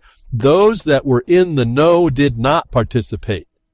So even when you get all the information, you were not going to find anybody who was in the know. They weren't going to be at this place. They were somewhere else. The real criminals. That the truth, I think, of the government, United States government's imposition or the purpose of this issue is here. Within a few days, the unqualified one, Obama, uses Panama Papers, and I don't think it was the 420 kind, although he might have been a little more mellow about it. But Obama uses the Panama Papers to condemn government corruption, lined out under the hit and run blog, lined out, but to be replaced with demand more power for government. The unqualified one uses Panama Papers to demand more power for government. This is what it was, folks. This was all about. It comes out in days. This comes out and rolls out. So we have all the players now they're exposing themselves. If you look through the nonsense about it, that they're the ones having say and have no say input. Remember, WikiLeaks would just be a pass-through. How did they research 2.6 terabytes of information to know anything? The people that did the 300 journalists in consortium, how did they go through all that and come up with that it was to say that it wasn't Putin, even though their websites identify Putin? All these people are speaking. They're all speaking without actual knowledge, it seems to me, of really what's going on, unless they're speaking from the script of what is supposed to happen. And you hear the Rothschilds name pretty quickly. That kind of pushes them. Oh, they must be one of the bad guys too, and that say. But they're really pointing to how it gets done. And sure enough, here is Rothschild's primer: how to launder money in the United States, real estate, and avoid blacklists. Now, I don't believe it's laundering money necessarily. If there's a provision to do so in the tax laws or whatever law, that's not money laundering. If there isn't, then it might be. So to come out right off the bat and just vilify anybody using these tools, these financial tools that the government allows, is, I think, a little bit, it's prejudicial, certainly. But if you want to understand, and it was kind of fun to read, if I hadn't heard it coming, I had no other experience before, I couldn't talk to a so-called expert or someone in it. The research that I was explaining to you need to research for yourself to do on your own, is essentially discussed in this article. Here is Rothschild's primer on how to launder money. It wasn't to launder money. It was to set up your identity and utilizing this fictional government, this fictional illusion that they have for you in a way that advances you and not to your destruction. That's all this seems to be. They give you a pretty neat little layering of how it works. Doesn't give you the line by line, but it gives you the idea of how you're supposed to do this. My observation is quit your whining and start doing it. But here's the point. They're going to now start cracking down on this. See, they want more disclosure. The government doesn't, it's kind of gone beyond. There's more. You heard all the money that's involved that's going underneath the skin of this. They want it all back. It's all fraudulent anyway, but they want it all back. They're coming for it, folks. This is what this is really all about, I think. The United States is leading it. They're doing it through, it's a CIA op, I believe. The PSYOP is on you. You get to think it's all no good, and you're missing all the facts that there is no facts. Rothschild's crown fingerprints on Panama Papers. Is it? This week's release of the Panama Papers by International Consortium of Investigative Journalists, I can't call them journalists, they're just agents, folks, has sparked a geopolitical firestorm. The single source of 2.6 terabyte leak. Is it a leak? I don't know. It's handing off information of a company that didn't have very good security anyway. I've read things, I think on Reddit, anybody who had any knowledge about how to get into these servers could have walked right in and got all the information pretty much available to anybody who knows about computers and without violating the law, how lax their IT was on security. The leak of Panamanian firm Mossack Fonseca contains more than 11 million records, including client drug money laundering and tax evasion. Okay. They didn't say it was to Putin, did they? They didn't say it was Assad, do they? They don't point to anybody outside of the South and anybody else that's a target like China or whatever. They talk about all these people. They talk about they now focus on this story to focus your mind on who the players were and their connection to the Nazis, the CIA, and all that, trying to create a fingerprint that I think just speaks to the narrative they want you to agree. When the real narrative should be telling you they want control of the financial structure, and they're going to take it, they're going to now bring in the things they need. Obama's just now calling for it, more power, more control of this whole thing to bring you into what?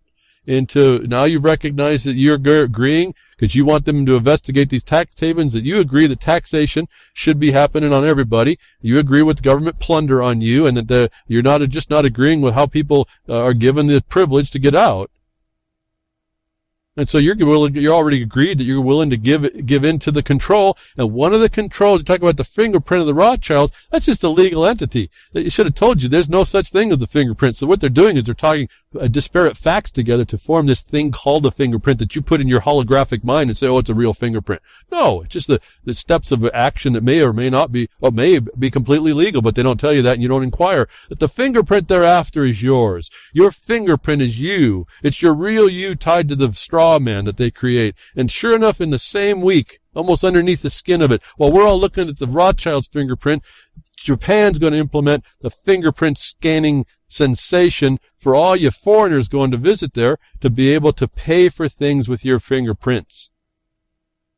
It's an experimental process. They're coming in it. They want control. This is where it ends up going. It's all digital. You're looking at 2.6 terabytes. That's not real paper. It's digital. They want control of that. How do you give control? You got to be there. You got to put your fingerprint someplace. You talk about a cashless society, all you deniers of certain things we've been told about a cashless society, it's right around the corner. Fingerprints to be tested as currency. Currency. If you don't think your consent is important, now it's your real. They're going to take away all paper. They're going to make it a physical act, and that's the trap they want. All the same week this comes out. Starting this summer, the government will test a system in which foreign tourists will be able to verify their identities and buy things at stores using only their fingerprints. How convenient. Should I remind you, folks, of Windows 10? Should I remind you of hackers? Should I remind you of Fonseca being a honeypot? Should I remind you of all the things they do to get at you? Put you in the place, get you in the circuit where they want you, and they're going after what you want. You want what you want, you're going to do what I ask you to do. and you're going to do it. They actually are doing this to increase tourism. Any of you all going to Japan should say, I'm now not showing up. This is how simple and easy it goes. The government hopes to increase the number of foreign tourists by using the system to prevent crime and relieve users. Relieve users. Oh, it's so difficult from the necessity of carrying cash or credit cards. Oh, now a piece of plastic is just such the burden, folks. It aims to realize the system of 2020. It aims to realize the system by 2020. Remember, folks, there's the plan of 2020. It really aims to realize the system of 2020 Tokyo Olympic and Paralympic Games. Boy, yeah, aren't you going to be paralyzed? The experiment will be inbound. Tourists register their fingerprints and other data, such as credit card information at airports and elsewhere. I can't even tell you how bad this idea is for you, folks. All the hackers, all the things. You don't think that they can take your fingerprints off of things. You don't think that all the workers may be able to have access to everything you do. You think those systems can't be hacked? You think those systems are not being tracked? You think those systems are not being manipulated? This is a small little experiment. What happens when it goes global? And we see about all the false data that's created for the ends of whatever government is executing on this. We don't even recognize what Mossack Fonseca is. But we're going to rally up to kill off and throw out everybody who was involved with the tax haven, not realizing that we agreed to the taxes in the first place. And through the fictional system. How crazy are we? But here it comes, fingerprints to pay for your currency. Think about the connection. Your fingerprints are your currency. To me, that's no different than your signature. That's how connected this thing is to your consent. And that's how simple it is they get it. You believe and trust in that. That your currency is your consent, your trust, and your deed in voting every time for that system of commerce. To put you in the system, place you in the circuit of the societies that they're going to control globally. Now, I came on to, I think I got a link over at freedomsnetwork.com and social network of John McAfee, candidate for president, if you feel that you're so inclined. He explains essentially a similar thing. Last night I was watching him explain something similar to what I was telling you. He believes this was a setup as well. He understands these were all just tools. This is not the thing that they're being promoting, and who they tell you they're targeting is actually not what's going on.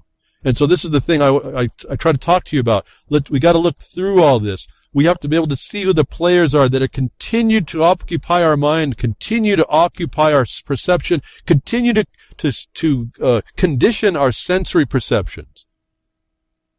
This is on us to block out. This is coming down between what's happening and where it's going. It's coming down to you and your fingerprints and your system, and they're going to be taking these accounts and they're going to be making these accounts. These accounts are already out there in the world, actually, for you. You just don't quite understand that.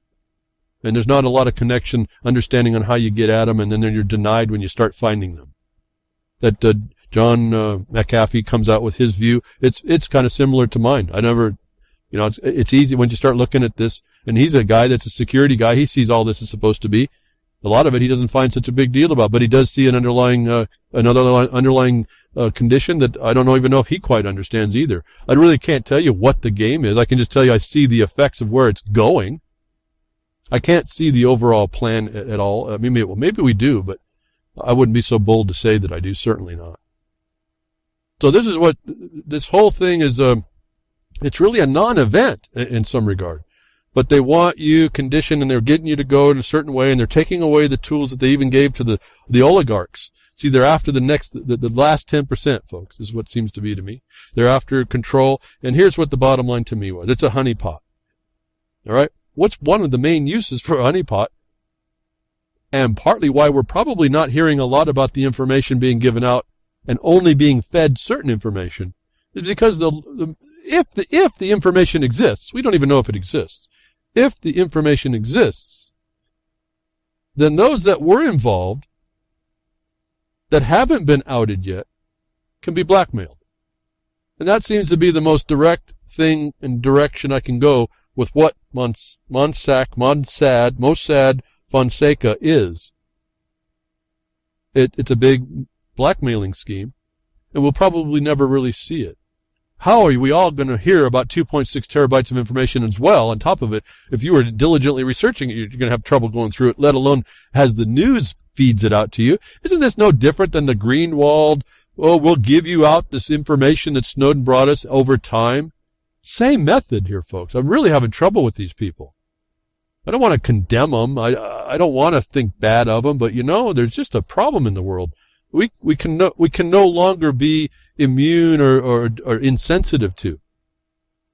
There's technology here that's telling us we can be programmed, programmable, where our senses could be adjusted. We are only understanding what we're told. We'll even go in the direction counter to our own intuition when we're told we're going in the wrong direction, and the information we're given is telling us to go in the wrong direction. You see in Iceland, rule of law and democracy. You're seeing mob rule. The democracy is mob rule. You watched it. Nobody had a thought of, wait a minute, maybe there's something lawful about what happened here. And you see it's a global reach. These tax laws are very similar enough that they all seem to work around the globe. Don't miss all these points, folks. This is just telling you how global this control is. Another evidence of that. So, my thought initially was, after I kind of got through the disclosure part, big leak, big deal, we're going to find out new secrets. Well, wait a minute, hold the horse. Who they focused on, and then what the situation was, the incongruities, who started speaking with knowledge they don't know, the incongruent information coming up against that knowledge from people that were also involved. Too many stories coming up that pointed out that those all must be players, knowing the script. They know what to say. They know why they have to do it, because they have to position themselves in and out of your perception. And yet we were simply looking at what could simply be identified. As soon as you identify Mossack Fonseca with the CIA, and then we have USAID, and the government comes out saying we want to control, we want more disclosure on all these, we're going to constrain this, and they get your consent and your pitchforks and torches come out for this. Burn these witches, whatever. They got you, folks. This is what that was about. It was a honeypot. It was well planned for many decades. And it was executed. Part of it was executed. And we think it was executed. I don't know about 2.6 terabyte. Have you seen it, folks?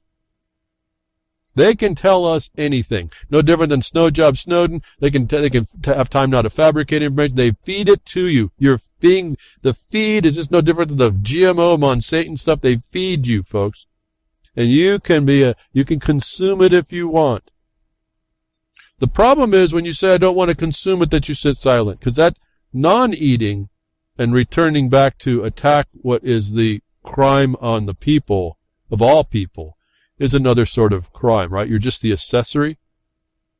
We don't have much more in this war of the world.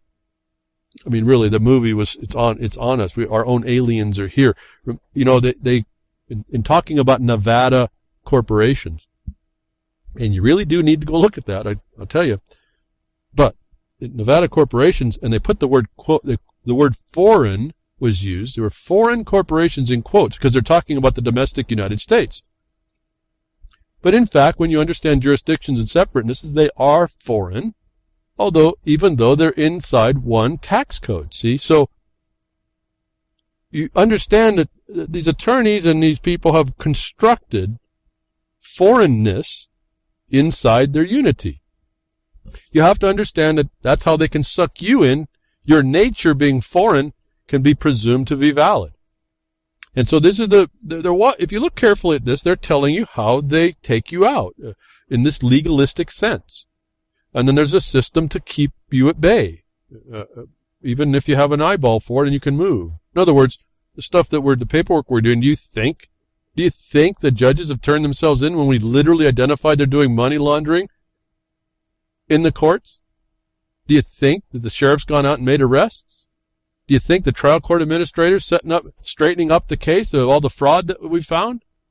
You got to be kidding. We have the record now, but this is ingrained in our system now.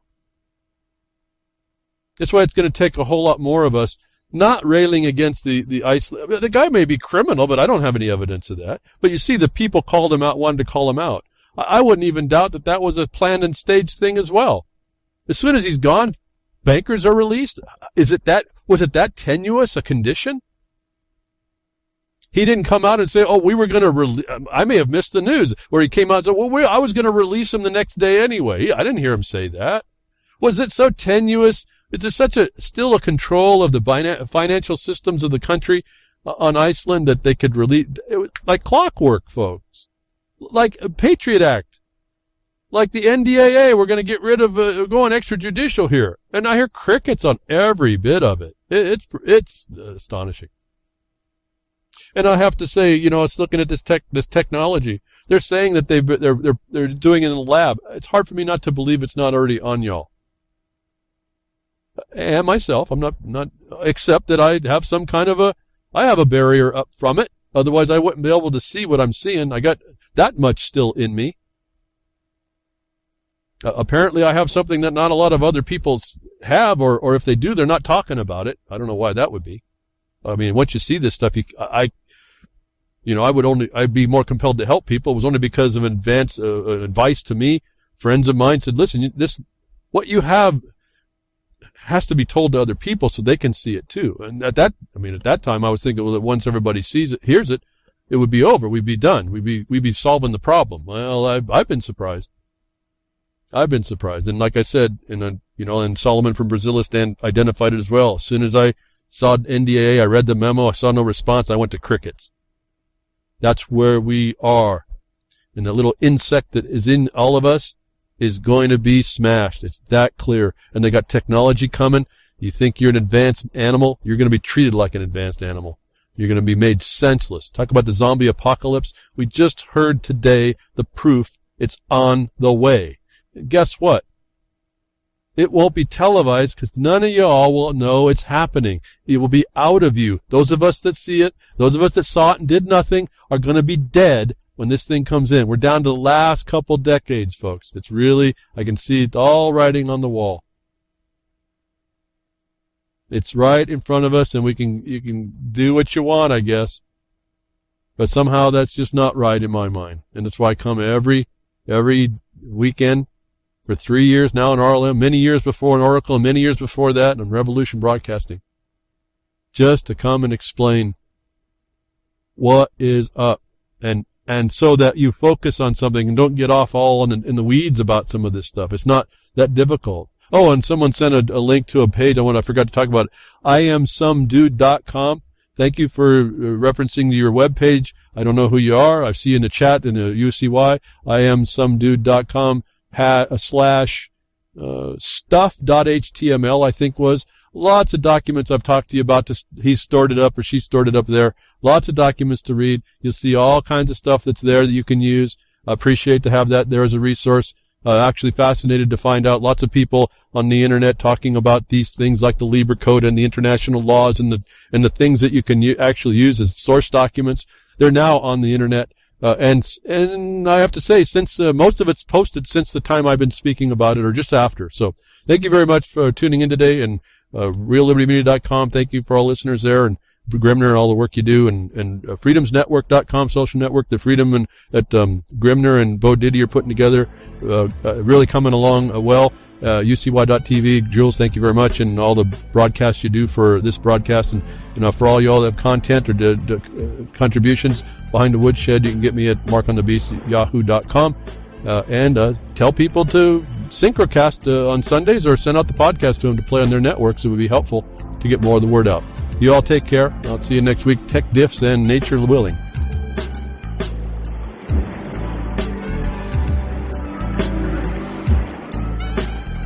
Well, that's another lesson. I hope with today's information you can take it to those that misbehave.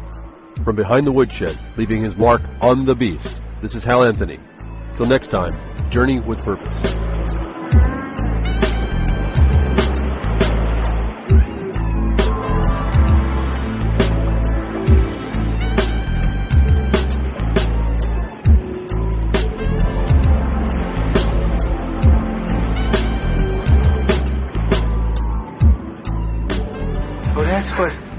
up a can of whoop-ass feels like.